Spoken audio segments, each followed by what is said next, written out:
Okay.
¿Me están escuchando ahora?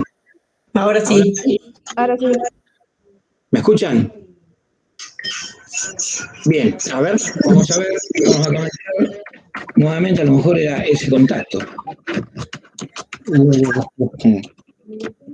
Bueno, ¿ahí me siguen escuchando? Sí, profe. Un registro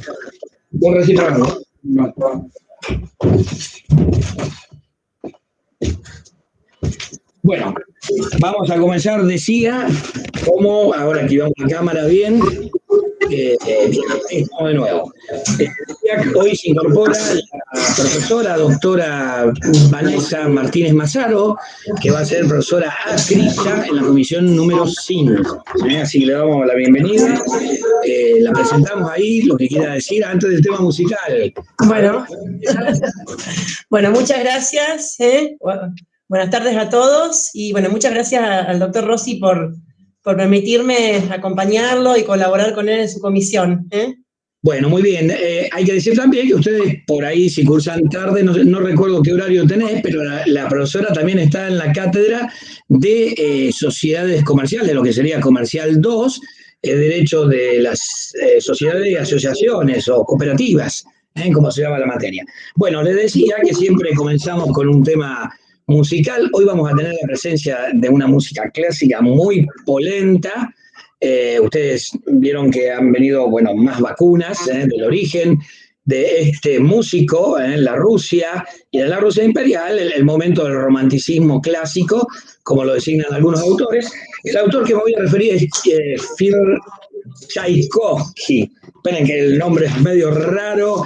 Piotr Ilich Tchaikovsky, ese es el nombre de este autor clásico, nacido en Votkivsky, Rusia, 7 de mayo de 1840 y muere en San Petersburgo, 1893, 6 de noviembre. Vamos a ver, avanzado unos minutitos, porque es bastante largo la presentación, la Obertura 1812, uno de los temas principales de este autor, que tiene, por ejemplo, en el ballet del Lago de los Cisnes, Cascanueces, conciertos para piano, Romeo y Julieta, un montón de obras reconocidas de este músico ruso. Así que bueno, vamos a presentar entonces un par de minutos, 3, 4 minutos, que son el tiempo que tenemos en duración. A ver dónde está la pantalla con todo esto. A ver si lo tenemos ahí. Vamos a admitir a quien ha llegado recién. A ver, vamos a cancelar acá. Admitimos ahí. Bueno, ustedes vayan colocando los presentes ahí en el chat para que yo después los baje grabándolos. Así que bueno, vamos al tema musical de Tchaikovsky.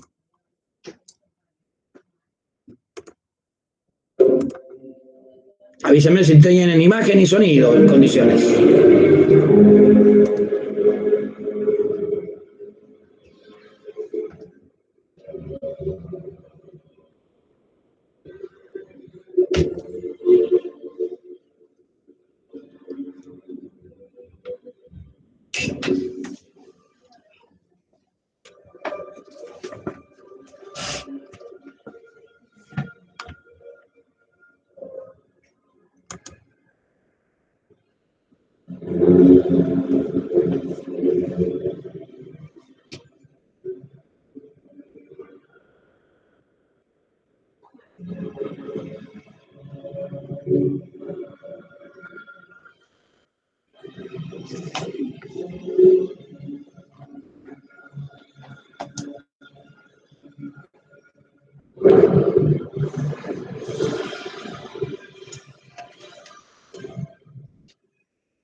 Muy bien, dejamos aquí entonces a Tchaikovsky, esta gran orquesta venezolana, Abraham de Servar, gente muy joven, presentando esta obertura 1812 de Tchaikovsky.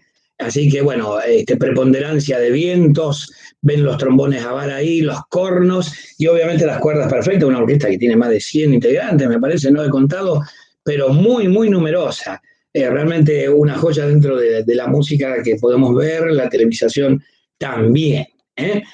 Bueno, dejamos este autor ruso entonces en el ámbito musical y nos vamos a lo que nosotros estábamos viendo. Ya habíamos visto el final de Fuentes, les envié yo a través de los audios clases compartidas con el doctor Jorge Elizondo sobre remuneración, esta unidad tan importante que tenemos dentro de la materia, que ustedes ya la están trabajando con la contadora María Gabriela de Bonis, así que les he enviado una clase por audio de Jorge sobre los temas generales de remuneración. A ver, se los mandé hoy, no sé si todos los habrán podido escuchar, pero está la parte general. Después vamos a ver en particular algunas de las clasificaciones, si tenemos tiempo, que algunos de los autores lo clasifican en 3 grandes grupos, en 3 tipos de clasificaciones, siempre me gusta desarrollarlo. No tenemos pizarrón, he intentado con una pizarra tipo, pero se hace difícil. En secundaria, en universidad no lo he puesto en práctica porque en algunas cuestiones sí hoy se me ocurrió la idea, muchos profesores lo hacen en videoconferencias, en clases magistrales. No he visto en clases ordinarias, así como estamos haciendo nosotros regular. Pero hablando hoy con Vanessa, se me ocurrió el tema que no lo tenía presente, ver la posibilidad de digitalizar algunos de los cuadros de Julián Arturo Diego, uno de los autores que yo suelo utilizar cuando damos esto, aunque el cuadro me parece que es de Grisolía, en el tema de remuneraciones. Sería lo único que nos faltaría, porque Jorge avanza todo el tema de esa unidad. Luego tenemos el tema sobre participación de las ganancias, una cláusula inconclusa de la Constitución Nacional, que está ahí vigente, pero nunca el Estado Nacional lo ha reglamentado, nunca se ha ocupado, legislado en la ley desde los convencionales del año 57, que abordamos en esa clase especial con la gente de la Comisión 6 y casi la del segundo cuatrimestre.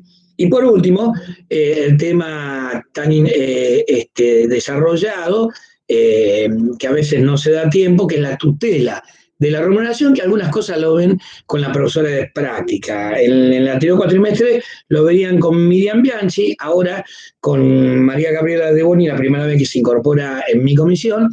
Así que bueno, les doy el micrófono a ustedes a ver qué han avanzado el día viernes pasado, a ver si han visto alguna cuestión más de teoría, aunque estamos haciéndolo, y sobre todo si han escuchado algo de los audios en el día de hoy, si tuvieron tiempo, depende de las materias, de hacerlo. Si no, obviamente son los temas que siguen a lo que vamos a ver de contrato de trabajo. A ver, ¿quién quiere hablar y decir que han desarrollado en la clase última del viernes pasado y si han visto algo o escuchado la clase de remuneraciones? Sí, dimos lo que son descanso, ¿qué más?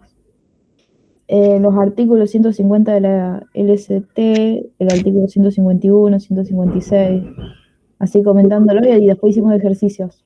Bien, lo que sería uno de los temas que nos falta, que es jornada de trabajo, que seguramente lo estaremos viendo la semana siguiente, ¿no? El lunes tenemos una reunión, justamente, algunos que estaban preocupados sobre la forma de tomar el examen. Yo no adhiero, no me gusta, y además hay mucho inconveniente con comunidades. Esta posibilidad que ya creo que lo van a presentar el lunes para que los profesores que quieran tomarlo, adoptar esa posibilidad de hacer múltiple choice a través de comunidades. Pero bueno, vamos a ver cuánta gente se presenta realmente, y yo preferiría hacerlo en forma oral individual, como lo hemos realizado en los cuatrimestres anteriores en pandemia, ¿cierto? Así que bueno, esa es la cuestión que definiremos la semana entrante. Les decía, en el tema de remuneraciones, que prácticamente con los audios que les he enviado hoy, salvo esos cuadros, ver la forma de desarrollarlo en clase, estaría abarcado casi todos los temas. Habría que ver algo de salario mínimo vital y móvil, que Miriam Bianchi lo sabía desarrollar ampliamente las prácticas.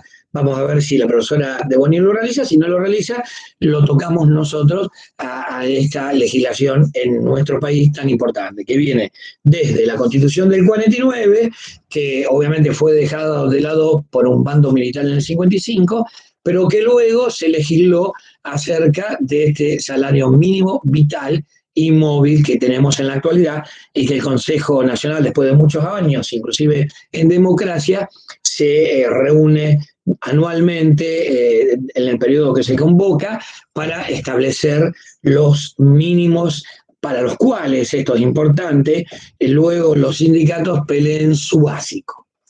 Por eso es tan importante, y obviamente para establecer el piso del salario más bajo en un determinado país.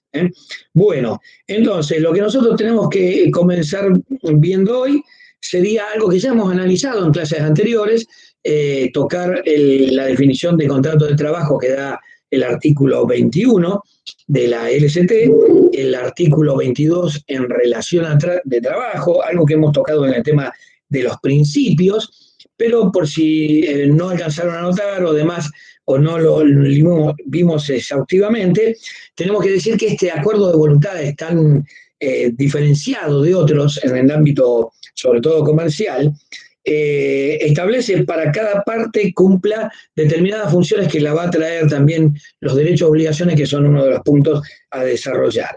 En cuanto a la definición, podemos decir que se trata de un servicio personal, ya que define en nuestra ley un hacer infungible respecto del trabajo. Y además siempre está presente que es una prestación voluntaria de una persona física. Como lo vimos en las anteriores clases, ni una máquina puede trabajar, ni un animal. ¿Está? Solamente una persona humana, como se denomina en la actualidad según el Código Civil Comercial de la Nación. Y el empleador, el compromiso más importante que asume es el pago de una retribución por ese trabajo recibido, por esos servicios prestados, por los actos, por la ejecución de obras. Y ese trabajo se pone siempre a disposición de la empresa de otro, y el empresario es la figura que le da, obviamente, una importancia fundamental. La ley de contrato de trabajo lo organiza, lo aprovecha y asume los riesgos del negocio. Antes de ver los caracteres, así enumerarlos del contrato de trabajo, que vamos a detallar, vamos a leer el artículo 5, a ver quién tiene el micrófono abierto, de los compañeros con la ley de contrato de trabajo, si no me equivoco, que es el que define a la empresa. A ver si lo tienen a mano. Tenemos concepto de trabajo, que lo hemos visto ya en clases anteriores. Empresa y empresario hace esta distinción. Vamos a ver quién tiene para leer el artículo 5. Dale, Caterina. El artículo 5. Empresa, empresario.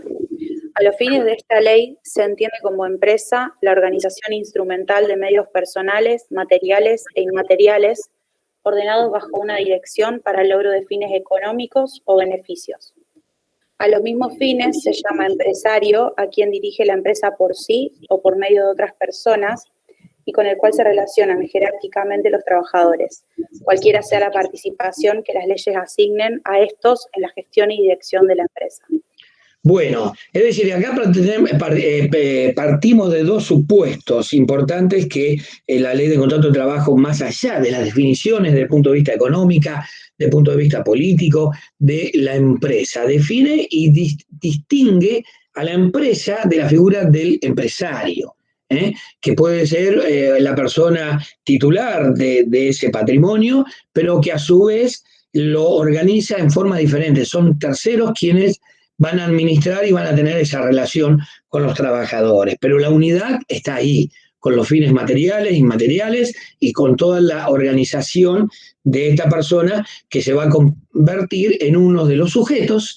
Luego vamos a ver la parte del contrato y que lógicamente tiene responsabilidades y que para eso la ley les pone justamente esto que hablamos siempre del orden público laboral o del piso. Va a otorgar la ley una desigualdad entre las partes por las diferencias económicas que existen entre el empleador y el trabajador para situarlo en un mismo nivel de negociación.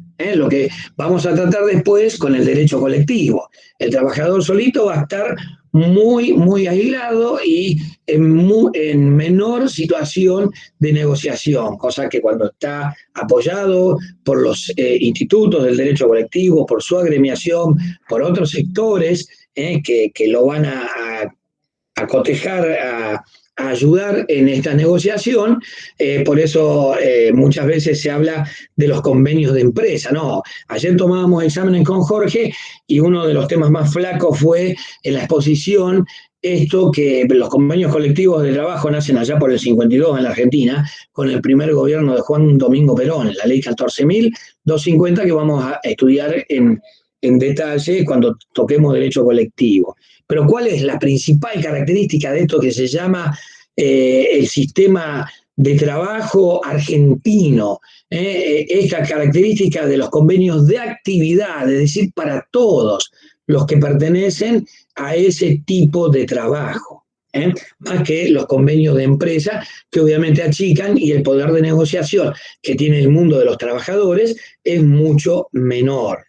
El modelo sindical argentino, se han cumplido el año pasado que muchas editoriales dedicadas a la legislación laboral han realizado conferencias en base a este tema. A este aniversario de 75 años de lo que se conoce en el mundo, fíjense ustedes la importancia que tiene nuestro derecho laboral como modelo sindical argentino. Bueno, vamos entonces, luego de ver esta definición que da la ley de contrato de trabajo y de darle la importancia y la diferenciación de la empresa y empresario, a ver los caracteres del contrato de trabajo.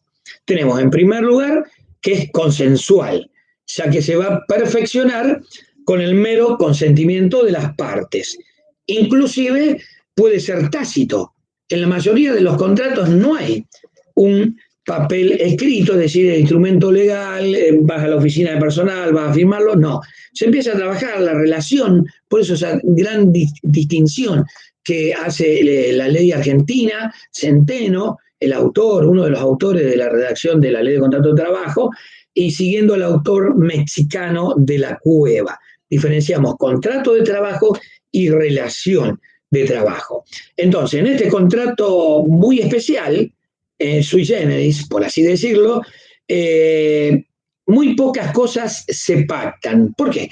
Porque las condiciones de trabajo están pactadas en la ley.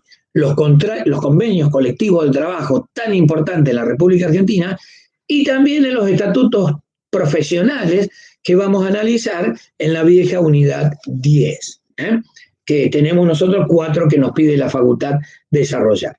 La segunda característica es que es personal. Es personalísimo respecto del trabajador, ya que el empleador puede cambiar, es decir, una empresa, un fondo de comercio se puede transferir, tenemos una ley especial, esto bueno, es comercial 1, si no daríamos intervención a Vanessa, pero la transferencia de comercio es muy importante, hay que hacerla, es fundamental, el contador siempre, así sea el kiosquito, el mini market o la empresa de SRL o una pequeña o mediana industria. Hay que hacer todos estos pasos que están establecidos en la ley. Puede haber transferencia de contrato de trabajo. Entonces, el empleador puede cambiar. Por ejemplo, cuando se opera la transferencia de un contrato de trabajo, una venta, una transferencia de fondo de comercio, como decíamos recién. Tercero, el carácter dependiente del trabajo, que lo analizamos detenidamente en la primera y segunda clase.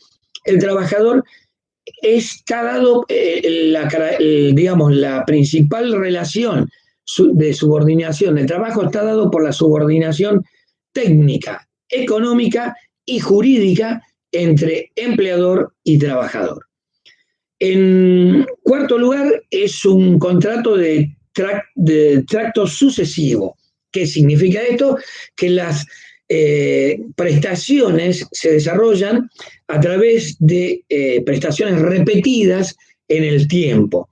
y que por ese mismo motivo se le denomina contrato, que es un contrato de ejecución continuada. También lo hemos visto en clases anteriores, la norma general del artículo 91 de la ley de contrato de trabajo. No está mal recordarlo.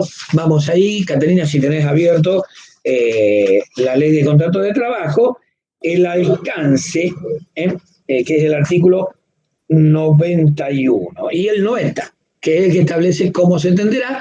Después veremos las modalidades especiales que están citadas en este artículo. 90 y 91 para recordar y ir fijando estos conceptos tan importantes. Ok, el 90, indeterminación del plazo. El contrato de trabajo se entenderá celebrado por tiempo indeterminado, salvo que su término resulte en las siguientes circunstancias. A, que se haya fijado en forma expresa y por escrito el tiempo de su duración. B, que las modalidades de las tareas o de la actividad razonablemente apreciadas así lo justifiquen. La formalización de contratos por plazo determinado en forma sucesiva, que exceda de las exigencias previstas en el apartado B de este artículo, convierta el contrato en uno por tiempo indeterminado. Bueno, eso es lo que juegan especulando siempre los contratos basura de otra época, de la llamada flexibilización laboral, los 90, los 2000, a comienzo, ¿no? Luego cambió, luego se fue hacia una política más favorable hacia la tutela del trabajador, en los periodos de Cristina Fernández, sus dos periodos, y fundamentalmente también de Néstor Kirchner. Es decir, que acá tenemos la presencia que la característica fundamental del trabajo es que va a durar, tiene una determinación que es hasta el periodo ordinario. ¿Cuál sería el periodo ordinario?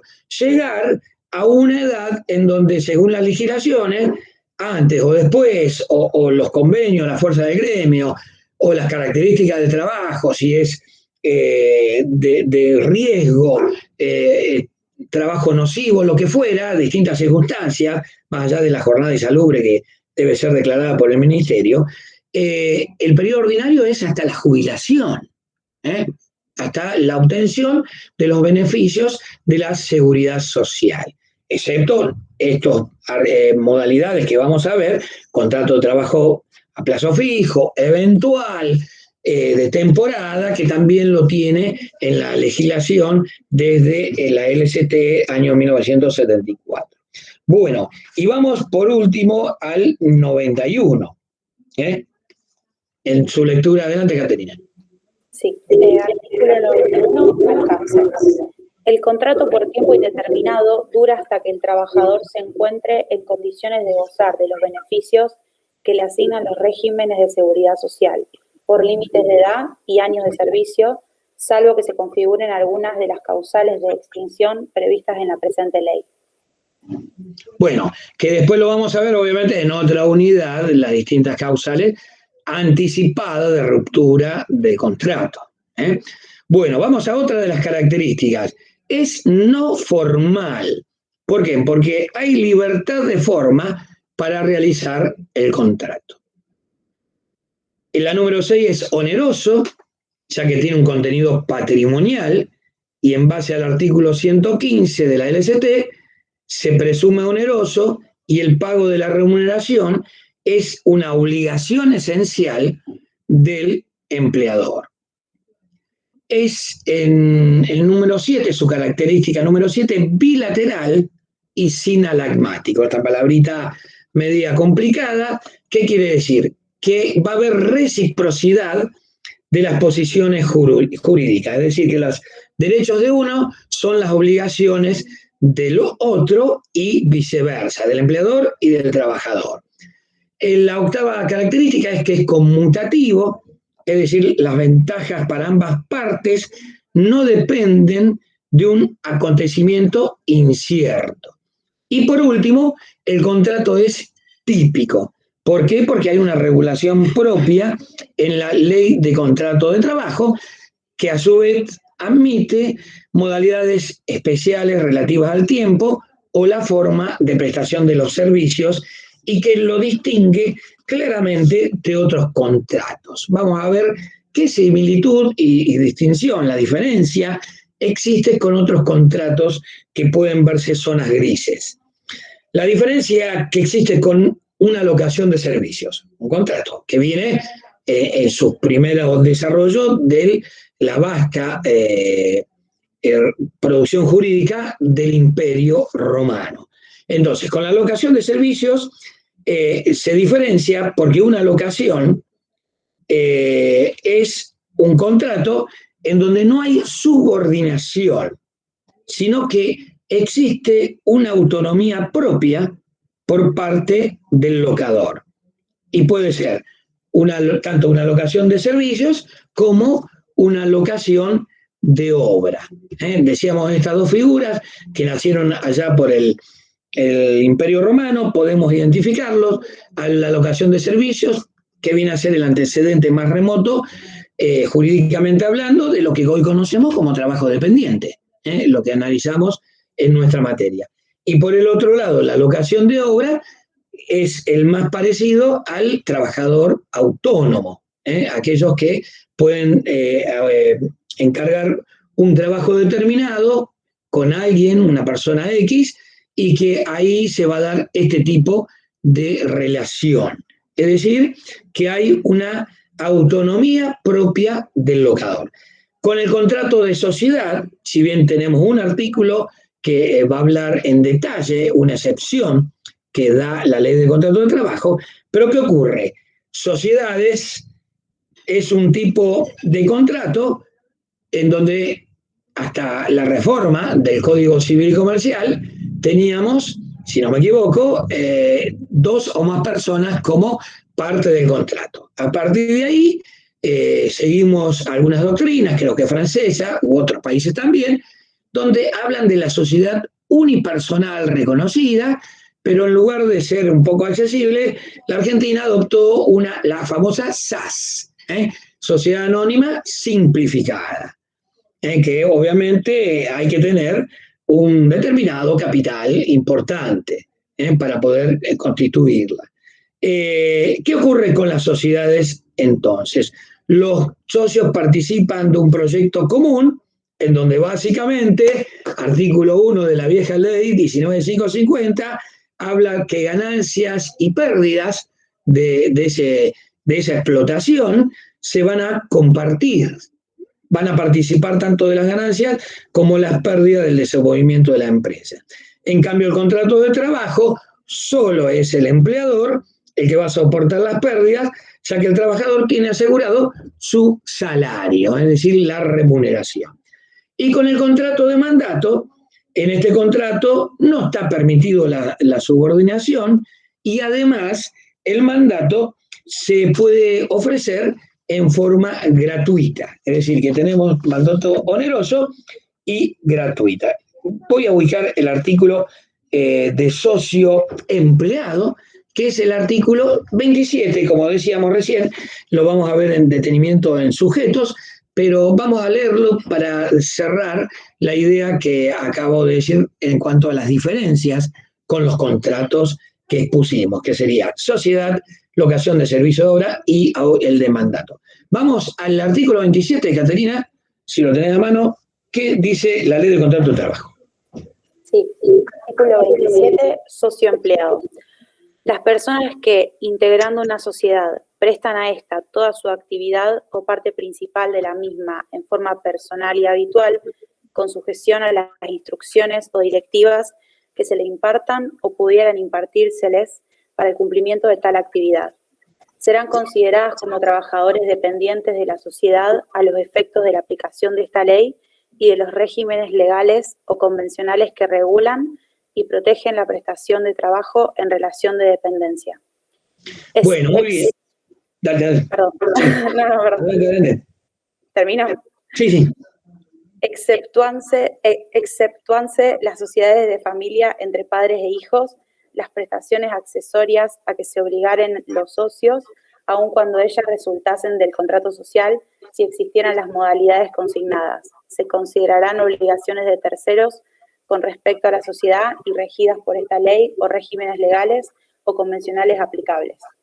Bueno, esto lo van a ver en detalle seguramente en la próxima materia que tengan ahí en sociedades, pero ¿qué podemos decir de esto? Que la ley le otorga entonces al socio que realiza tareas en una relación laboral permanente, que cuál es la principal característica, desarrollar una jornada de trabajo extensa, las 8 horas tradicionales que la Argentina adhirió en la actualidad, compromiso obviamente de cumplir con lo que mandan la jerarquía o la administración de la conducción de esa empresa, es decir, que hay una relación y se lo permite la ley de contrato de trabajo. ¿Está? Bueno, si querías agregar algo, Vanessa, respecto a los contratos que vimos, alguna cuestión que hayas visto vos en la práctica, o zonas grises o casos donde se ha discutido y la justicia ha tenido que determinar si era un contrato de trabajo o otro tipo de contrato. Si querés agregar algo de lo que estamos viendo.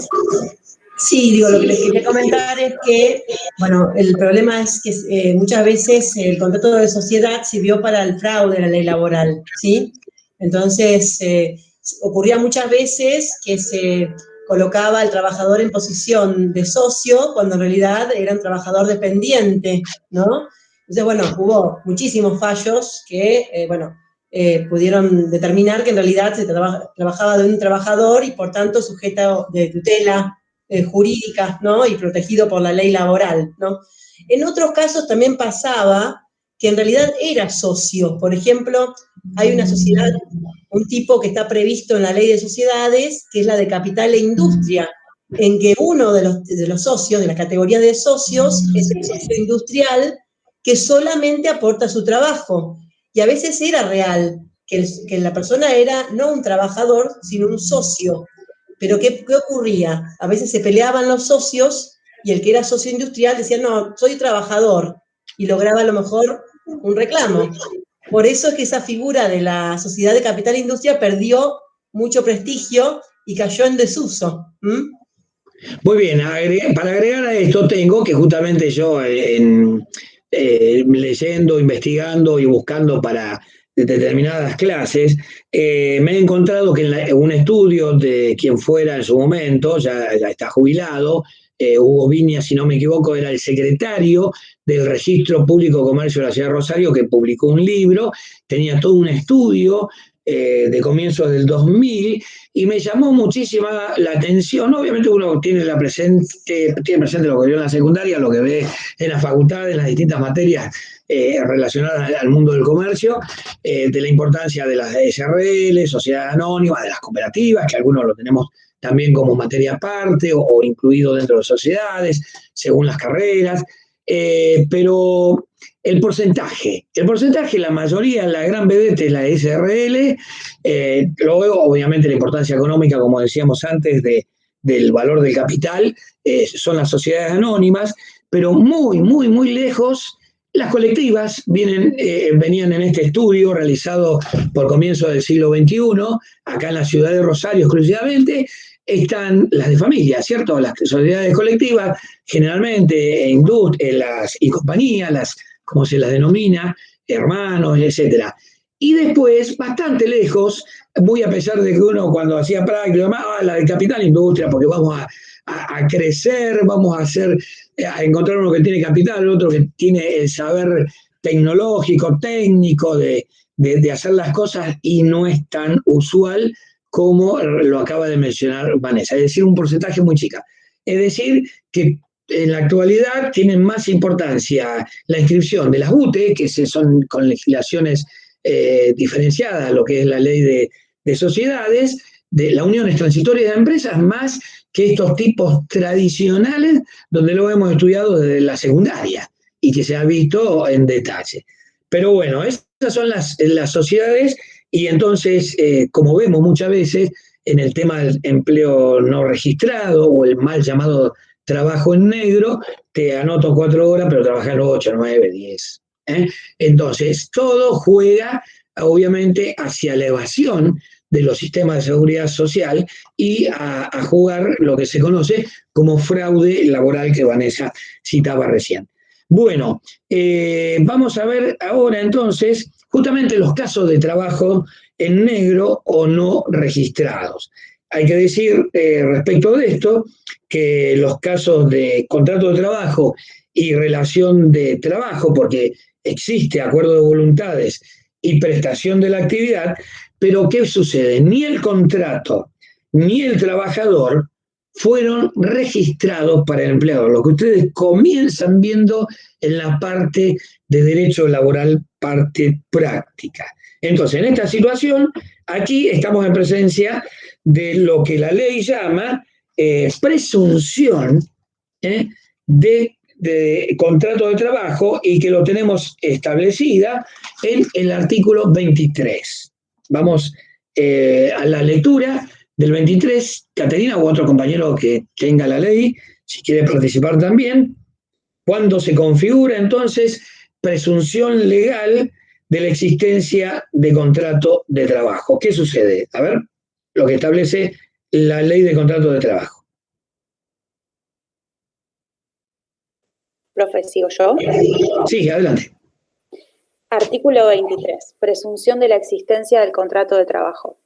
El hecho de la prestación de servicios hace presumir la existencia de un contrato de trabajo, salvo que por las circunstancias, las relaciones o causas que lo motiven se demostrase lo contrario. Esa presunción operará igualmente aun cuando se utilicen figuras no laborales para caracterizar al contrato y en tanto que por las circunstancias no se ha dado calificar de empresario a quien presta el servicio. Muy bien. Entonces, acá se invierte entonces la carga de la prueba, ¿cierto? Porque opera esta presunción y recae sobre el empleador la carga de probar que esa prestación de servicios personales que tiene el trabajador no tienen como causa un contrato de trabajo. Por ejemplo, sostener que se trata de un trabajo benévolo, por caridad, o por beneficiar a un tercero sin esperar una remuneración. La presunción se da lo que se conoce como iuris tantum, es decir, que puede ser desvirtuada por el empleador por cualquier medio de prueba. Como siempre hay diferencias en las posturas doctrinarias, entonces sostiene una postura restrictiva que para que opere esta presunción no solo se debe demostrar una prestación de servicios, una relación de trabajo, sino que también tiene que tener un carácter dependiente esa relación de servicio. Por el contrario, una postura amplia basta con que demuestre esa relación de trabajo, esa prestación de servicios, para que se presume el contrato de trabajo. Y para desvirtuar esta presunción, el empleador debe demostrar que el hecho de la prestación de servicios obviamente está motivada en circunstancias que no tienen una vinculación con un contrato laboral. En este caso, para resolver esta situación, como citaba por ahí en la práctica Vanessa, en la práctica judicial, el juez laboral debe basarse en la primacía, en el principio que estudiamos a comienzo del cursado, la primacía de la realidad. Es decir, aquella que otorga prioridad a lo que se ve, cuando se investiga, se realizan las audiencias, se traen las pruebas de los libros de la empresa, a lo que ve entonces respecto de lo que está documentado como contrato, a lo que manifiesten los testigos, los clientes, es decir, las pruebas que obviamente el abogado de la parte actora del trabajador pueda llegar a presentar en el juicio. Entonces, ir por arriba de lo que manifiesten incluso las partes, porque ambos, empleador y trabajador, pueden manifestar en el juicio mismo cosas que estén alejados de lo que realmente ocurrió, de esa relación laboral. Ahora vamos a los sujetos, que en el derecho individual de trabajo, obviamente son dos. Por un lado está la figura del trabajador y por el otro la figura del empleador. Por el lado del trabajador es aquella persona física que se va a obligar a prestar servicios en las condiciones previstas de los artículos 21 y 22, cualquiera sea la modalidad de la prestación. Según el autor Grisolía, él define que un trabajador es una persona física con capacidad jurídica que se va a obligar a prestar servicios en relación de dependencia y de forma personal, a cambio del pago de una retribución, y que por lo tanto no pueden ser trabajadores las entidades colectivas, ni los incapaces, ni los autónomos. Pero nuestra ley trae una excepción que se da en el artículo 28. Ahí establece que el trabajador puede tener auxiliares, y lo define como que son aquellas personas que ayudan al dependiente en la realización de sus tareas, pero siempre que estuviese autorizado por el empleador a servirse de ellas. En cuanto a estos auxiliares, ¿qué relación tienen? Obviamente están considerados dependientes directos del empleador. El responsable del cumplimiento de los deberes respecto del auxiliar es el empleador principal. Y para evitar justamente el fraude de interposición de personas que establece el artículo 14 de la LCT, el que habla de la nulidad por fraude laboral. Vamos a ver, Caterina, entonces, el artículo 14, nulidad por fraude.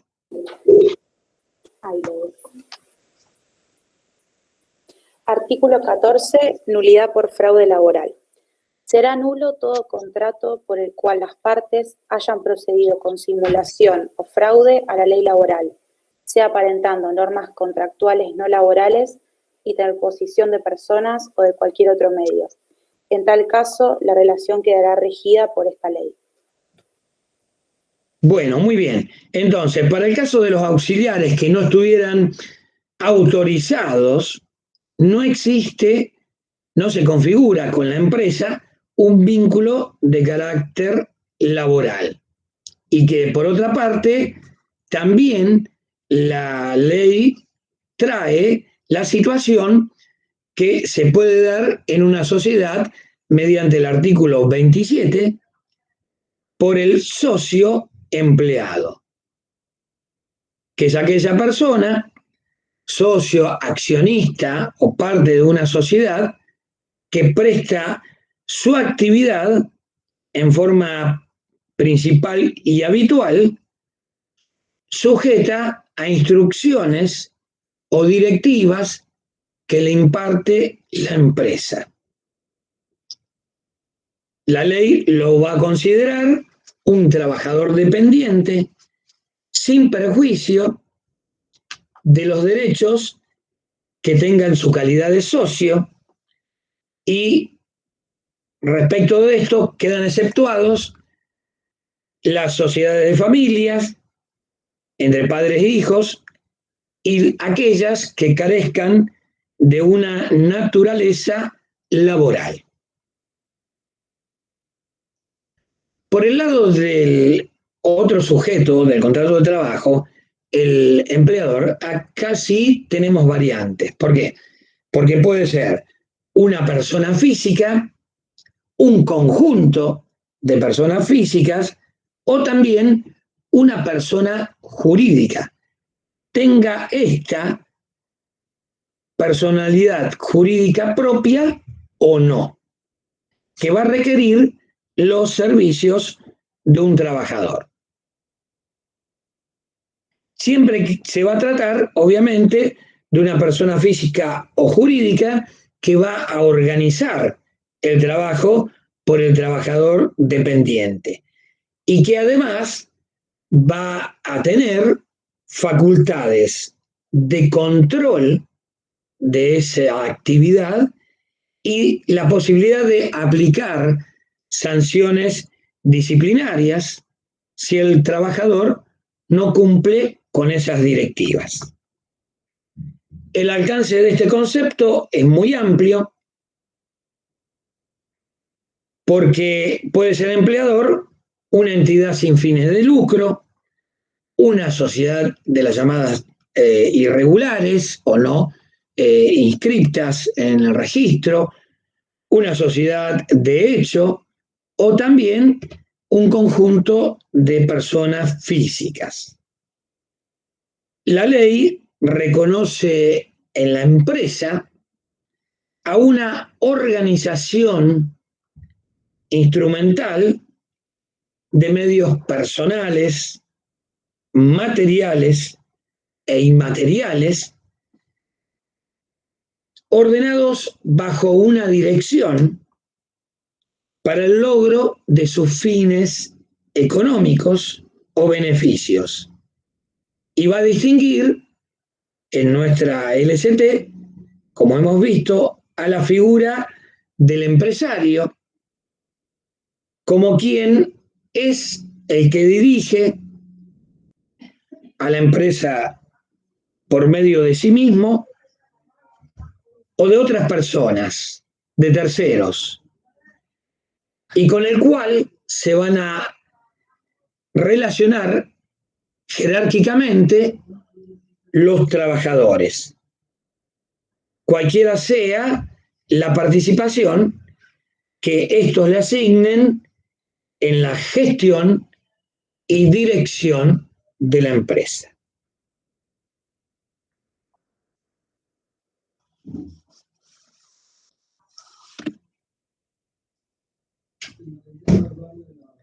Una de las características fundamentales que se da en este contrato y que analizábamos recién es la posibilidad de sanciones disciplinarias y que obviamente el empleador deberá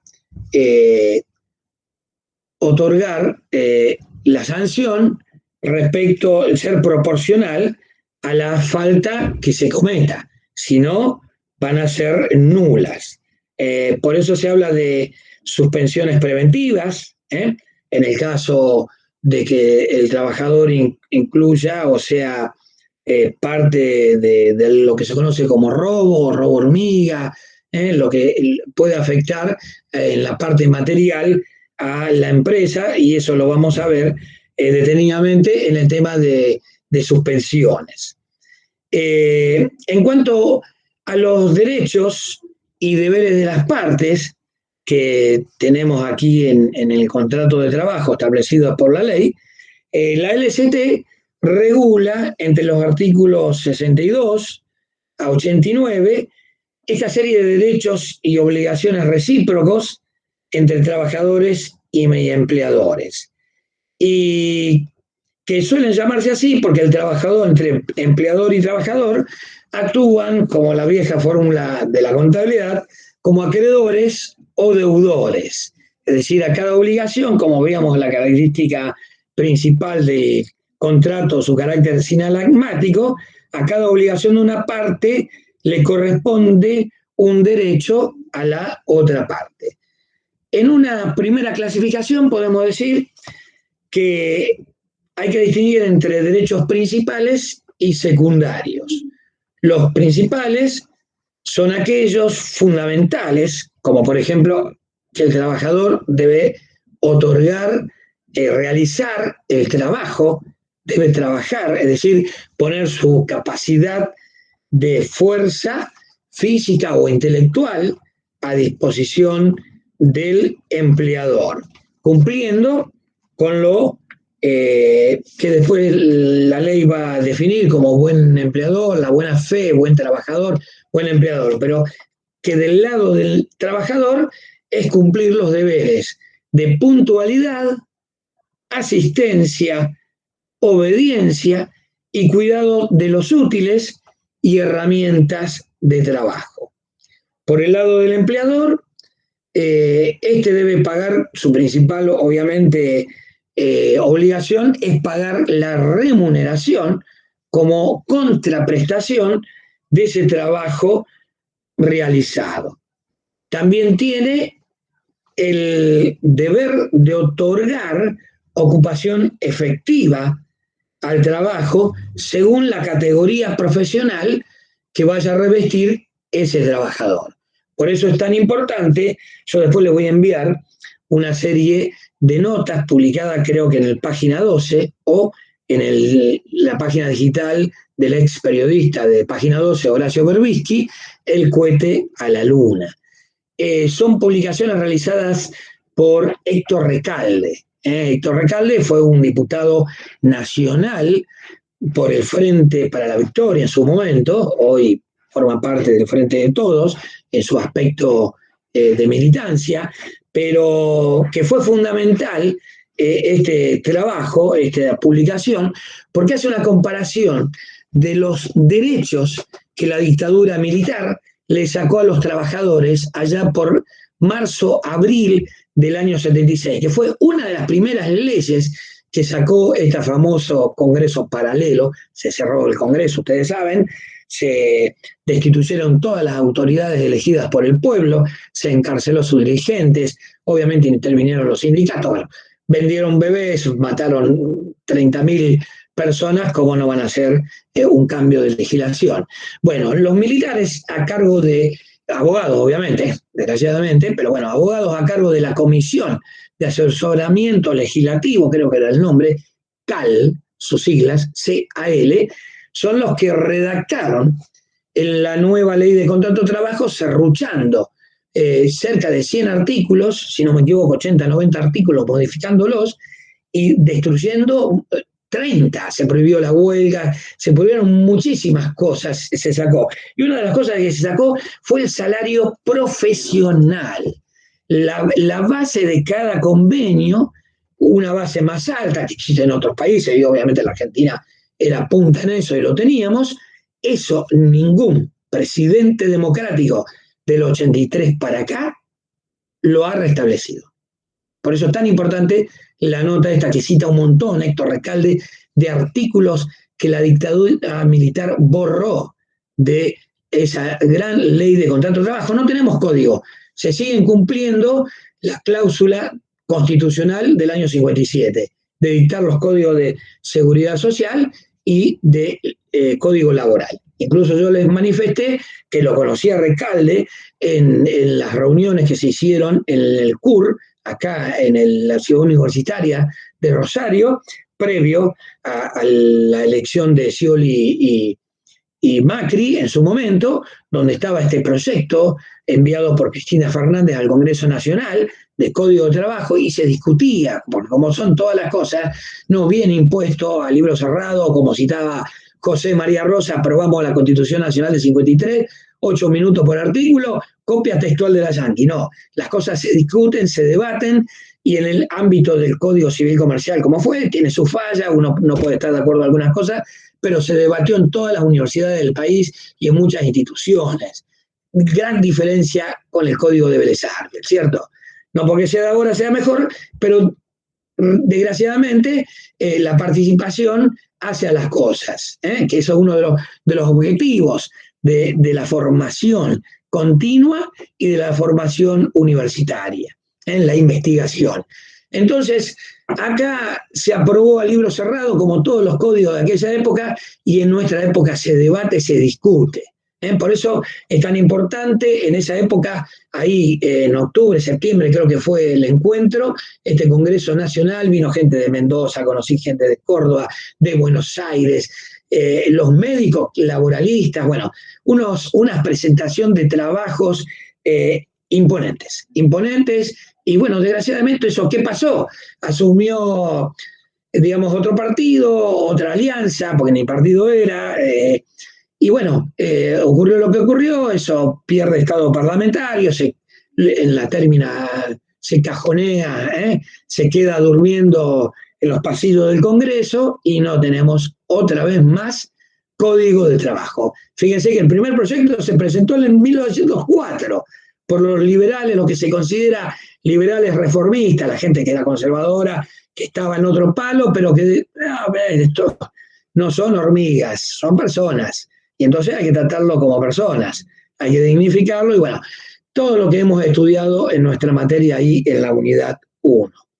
Bueno, continuamos con el tema, se lo voy a enviar a la brevedad. Así ven esto de los artículos tan importantes que no han sacado y que nunca un presidente democrático los ha vuelto a tener como legislación base en nuestro país. Una deuda muy grande. Ya no hablamos de partidos, sino hablamos de personas con gran reconocimiento, la mayoría han sido abogados, salvo, bueno, el ingeniero pero son del mundo del derecho y que han incumplido con la ley, con tratados internacionales, con todo lo que vemos. Si la Corte Suprema hace cada fallo en el tema laboral, ¿qué podemos pedir al resto, no? Si son los especialistas.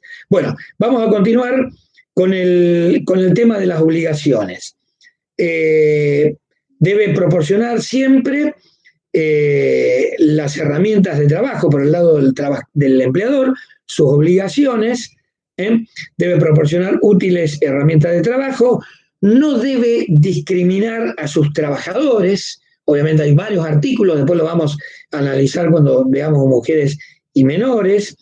Y existe también una obligación genérica para ambas partes que resulta de lo expresado en el artículo 62, en donde se establece que ambas partes están obligadas activa y pasivamente, no solo a lo que resulta de los términos del contrato, sino a todos aquellos comportamientos que sean consecuencia del mismo. Es decir, que los que resulten también de los estatutos profesionales, de la ley, las convenciones colectivas y los que sean apreciados con el criterio de colaboración y solidaridad. La conducta debida por algunas de las partes puede consistir en un hacer o en un no hacer. Estos principios actúan como límites a la obligación genérica, ya que entre ambos debe haber una cooperación para el logro del objetivo común. Porque si a la empresa le va bien, a los trabajadores también les va a ir bien. Nosotros tenemos en la legislación laboral de nuestro país la Ley de Higiene y Seguridad, los convenios ratificados por el país de la OIT en cuanto a seguridad, la ley de ART. Bueno, ¿qué sucede en la actualidad? El trabajador puede rehusarse a todos estos principios que estábamos analizando, a todas estas obligaciones, si en su trabajo no encuentra la seguridad respecto de la realización de las tareas. Pongamos como ejemplo los protocolos de la actual pandemia en el mundo. El deber de seguridad que tiene uno de los principales también que tiene el empleador. Cumplir con la ley de higiene y seguridad básica, cumplir con la ley de ART, que fue un gran negocio de los 90, pero bueno, es la ley que tenemos en la actualidad con una serie de empresas multinacionales, dependientes de los bancos también, multinacionales, detalles que arribaremos y veremos, y también hay material que quiero preguntarles si les llegó alguno, los archivos de los libros de Jorge, de Jornada, de Riesgo del Trabajo también, que tuve inconvenientes al enviarlo en varios intentos.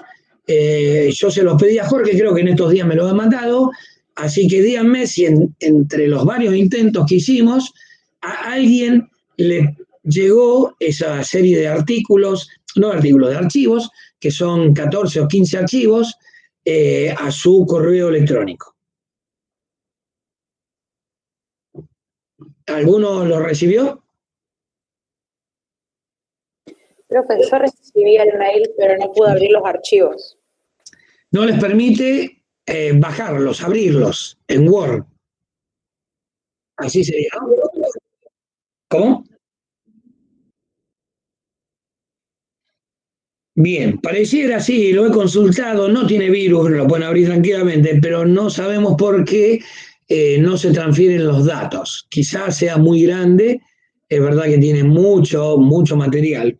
Y otro de los aspectos que sí les quiero preguntar, creo que sí lo pudieron abrir, es el libro de quien fuera titular de nuestra materia en ciencia económica, el doctor Carlos Alberto Lorenzo, ya fallecido hace unos años, pero que publicó un libro póstumo prácticamente, porque todo el resumen de su carrera profesional. Fue decano en la Facultad de Derecho, normalizador y luego elegido renunciante para hacer y dedicarse a la política provincial. Fue elegido diputado provincial por la Unión Cívica Radical. Y después, bueno, creo que no por cuestiones personales, de su cargo jerárquico, creo que no participó o no se presentó, hubiese sido titular en Derecho, pero no. Fue titular en nuestra casa de estudios, con la gran alegría para cuando yo me incorporé, por parte personal. Así que bueno, ¿le ha llegado ese material? Bueno, bárbaro.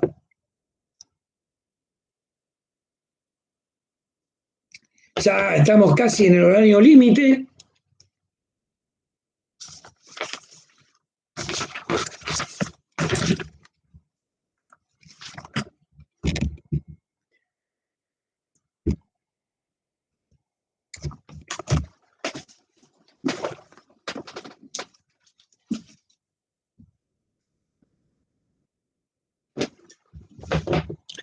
Así que cortamos aquí y nos volvemos a encontrar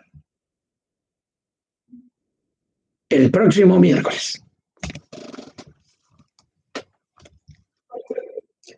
Chao, nos vemos. Chao, hasta luego. Chao, profe.